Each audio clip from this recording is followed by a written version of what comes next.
छत्तीसगढ़ की आदिवासी बहुल भानु प्रतापपुर विधानसभा सीट पर चुनाव के ऐलान के साथ ही राजनीतिक सरगर्मी तेज हो गई। विधानसभा के डिप्टी स्पीकर मनोज मंडावी के निधन के बाद ये सीट खाली हुई है। इस पर मनोज मंडावी की पत्नी सावित्री मंडावी ने तगड़ी दावेदारी की है। सावित्री ने व्याख्याता पद से इस्तीफा दे दिया है। अब कांग्रेस पार्टी की ओर से औपचारिक घोषणा बाकी है।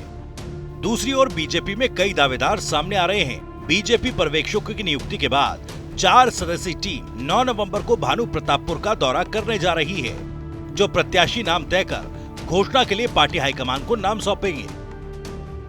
छत्तीसगढ़ में उपचुनाव होने हैं। भानु प्रतापपुर विधानसभा की सीट मनोज मंडावी जो विधानसभा के उपाध्यक्ष थे, उनकी निधन के बाद में ये सीट खाली हुई है और अब उपचुनाव के लेकर तारीखों की घोषणा भी यहाँ पर हो चुकी है। जैसे ही तारीख की घोषणा हुई उसके बाद प्रत्याशियों के चुनाव को लेकर सरगर्मी भाजपा और कांग्रेस के बीच में बढ़ चुकी है। दावेदारी यहाँ पर कई प्रत्याशी पेश करते हुए नजर आ रहे हैं। ऐसे में अब इस चुनाव को सेमीफाइनल के रूप में देखा जा रहा है, क्योंकि आने वाले विधानसभा चुनाव में दोनों ही पार्टियों को अपनी ताकत दिखानी है। महज 1 साल का वक्त बचा हुआ है और ऐसे में भानु प्रतापपुर जो उपचुनाव होने हैं, इसमें दोनों ही पार्टियां अपनी पूरी ताकत झोंकती हुई नजर आएंगी। जीतने वाले प्रत्याशी को ही दोनों ही पार्टियां टिकट देने के लिए लगी हुई हैं और इस दौरान जो बैठकों का सिलसिला चल रहा है, जिस तरीके से सरगर्मी देखने को मिल रही है, बहुत गंभीरता से भानु प्रतापपुर उपचुनाव को दोनों ही पार्टियां ले रही है।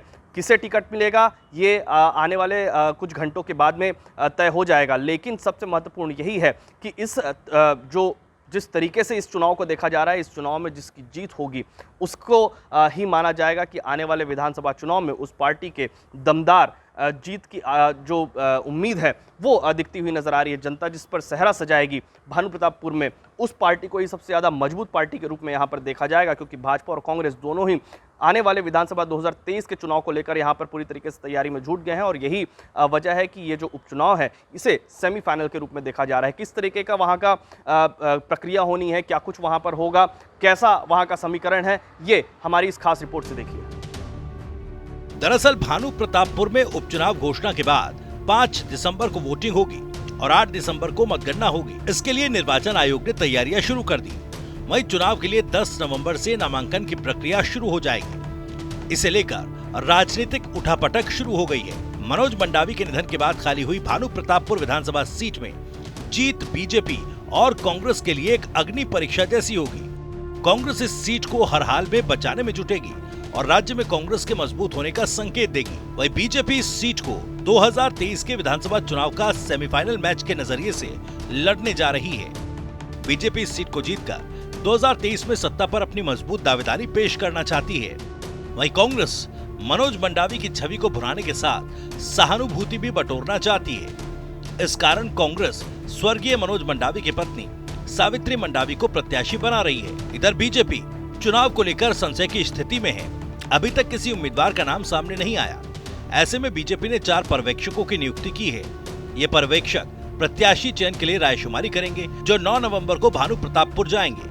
पर्यवेक्षकों की टीम ने राम विचार नेताम, शिवरतन शर्मा, संतोष पांडे और रंजना साहू शामिल हैं। पर्यवेक्षक रंजना साहू की माने तो प्रत्याशी चयन को लेकर 4 सदस्यीय टीम भानु प्रतापपुर जाएगी, जहाँ पर पार्टी के पदाधिकारी कार्यकर्ताओं और आम जनता से रायशुमारी करने के बाद प्रत्याशी के नाम फाइनल करेगी।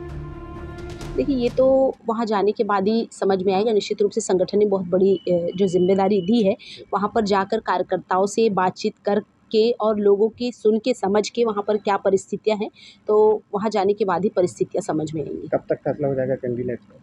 देखिए, अभी तो 9 तारीख को वहाँ पर एक बड़ी बैठक रखी गई है और वहाँ के पदाधिकारियों से, वहाँ के कार्यकर्ताओं से चर्चा करके, उनसे मिलके बातचीत करके ही विषयों को सामने लाया जाएगा। इसमें पुराने लोगों को मौका दिया जाएगा कि नए लोगों को? इसमें कुछ देखिए, ये कह पाना तो बहुत मुश्किल है और संगठन जो निर्णय ले, क्योंकि वहाँ के कार्यकर्ता और वहाँ के पदाधिकारी ही वहाँ की बेहतर स्थिति को बता सकते हैं, तो वहाँ पर जो परिस्थितियाँ हैं वो स्पष्ट की जाएंगी। कब जाएंगे मैम वहाँ पर? ये 9 तारीख का दिन तय हुआ है और उस दिन जाके और फिर वहाँ पर बैठक की जाएगी। इधर कांग्रेस पार्टी के प्रदेश अध्यक्ष मोहन बकराम ने भानु प्रतापपुर पहुंचकर कांग्रेस कार्यकर्ताओं की विधानसभा स्तरीय समीक्षा बैठक की।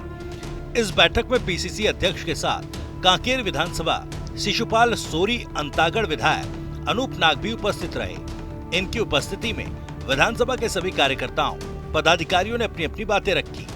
इस दौरान टिकट के दावेदारों में स्वर्गीय मनोज मंडावी की धर्मपत्नी सावित्री मंडावी, प्रदेश कांग्रेस कमेटी के उपाध्यक्ष वीरेश ठाकुर और जिला पंचायत के अध्यक्ष हेमंत घुरव भी उपस्थित थे। वहीं प्रदेश कांग्रेस कमेटी के अध्यक्ष मोहन मकराम ने कहा कि हमने सभी की बातों को सुना, टिकट देना आला कमान का काम है, उनका निर्णय ही सर्वोपरि होगा। हमें विश्वास है कि जो भी उम्मीदवार होगा उसे भानु प्रतापपुर की जनता जीत दिलाएगी। समीक्षा की है और भानु प्रतापपुर विधानसभा के उपचुनाव का डिक्लेरेशन हुआ है।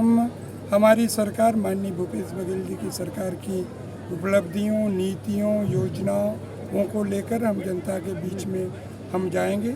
हमें उम्मीद है भानु प्रतापपुर की महान जनता फिर से कांग्रेस पार्टी के प्रत्याशी को जिताएगी, ऐसा मुझे लगता है। मगर भानु प्रतापपुर विधानसभा सीट हमेशा कांग्रेस पार्टी का परंपरागत सीट रहा है, मगर इस बार भी उपचुनाव में हमें भारी लीड मिलेगी, ऐसा मुझे लगता है। बहरहाल उपचुनाव के लिए दोनों ही दल भानु प्रतापपुर पहुंचकर पार्टी से जुड़े लोगों और जनता के बीच अपने अपने प्रत्याशी तय करने की रायशुमारी कर रहे हैं। दावा ये भी किया जा रहा है कि जल्द ही पार्टी संगठन के दोनों प्रत्याशी चयन के बाद नामों का ऐलान कर देंगे। फिलहाल सबकी नजर भानु प्रतापपुर उपचुनाव पर टिकी हुई है। पार्टी किन चेहरों पर दांव खेलेगी?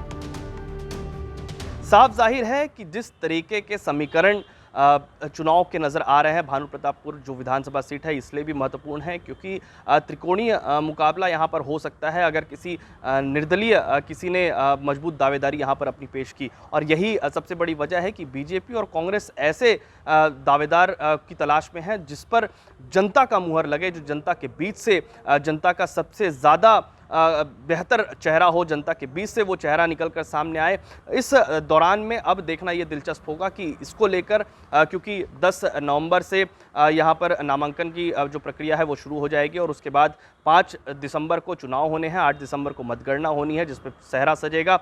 जिस पार्टी के प्रत्याशी को जनता चुनकर लाएगी, अब वही आने वाले विधानसभा चुनाव में मजबूत पार्टी और मजबूत संगठन कहलाएगा।